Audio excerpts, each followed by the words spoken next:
Сохраним память о подвиге героев Великой Отечественной войны.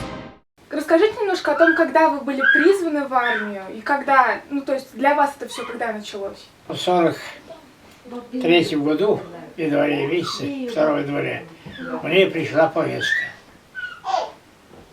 Пришла повестка в армию, уже на фронт.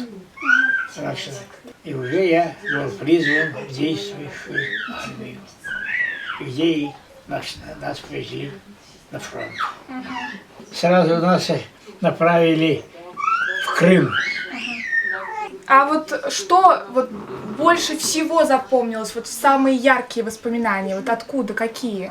При взятии Севастополя, там увлекаясь, я был в составе правительственной связи. Приходилось там очень бурная речка, переплывать эту речку полностью в одежде. И на долгой веревке, чтобы я не утонул, меня сопровождали.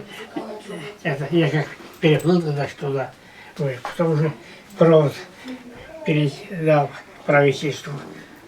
Я служил с 43 по 50 год. Был в войсках правительственной связи. Я лично тоже попадал в окружение немцев. Это было под Мелитополем. Но потом, мы 7 дней были в окружении.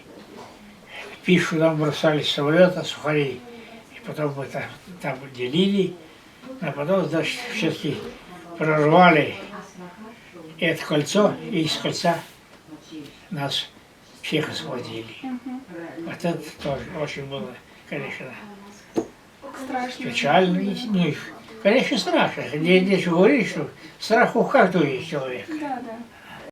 Сохраним память о подвиге героев Великой Отечественной войны.